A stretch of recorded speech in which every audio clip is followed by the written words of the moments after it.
Telangana senior ఆఫీసర్లకు భూదాన్ భూముల tension. తెలంగాణలో 28 మంది ఐపీఎస్, ఐఏఎస్ అధికారులు భూదాన్ భూములను అక్రమంగా కొన్నారంటూ వస్తున్న ఆరోపణలకు ఎలాంటి సమాధానం చెప్పుకోవాలో తెలియక వారంతా ఉక్కిరి బిక్కిరి అవుతున్నారు. భూదాన్ భూములు కాదని నిర్ధారించుకున్న తర్వాతనే వారు కొనుగోలు చేశారు. దానికి సంబంధించి అన్ని పత్రాలు వారి దగ్గర ఉన్నాయి.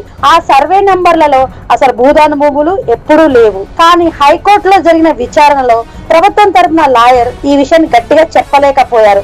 దాంతో మొత్తం 4 సర్వే నంబర్లలోని స్థలాలను నిషేధిత జాబితాలో చేర్చాలని హైకోర్టు సింగిల్ బెంచ్ ఆదేశించింది. ఈ భూములన్నీ మహేశ్వరం మండలం నాగరం అనే గ్రామంలో ఉన్నాయి. రిటైర్ అయ్యే నాటికి మంచి విల్లాలో, విశాలమైన ఇల్లు కట్టుకోవచ్చని వారు అక్కడ స్థలాలు కొనుగోలు చేసుకున్నారు. వారు అధికారులు కావడంతో ఆ స్థలం గురించి పూర్తిగా తెలుసుకునే కొనుగోలు చేసి ఉంటారు. కబ్జా చేస్తే నేరుగా వారి పేరు మీద కొనుగోలు చేసే సాహసం చేయరు. కానీ తమకు వ్యతిరేకంగా కోర్టును మిస్లీడ్ చేశారని వారు ఇప్పుడు ఫీల్ అవుతున్నారు.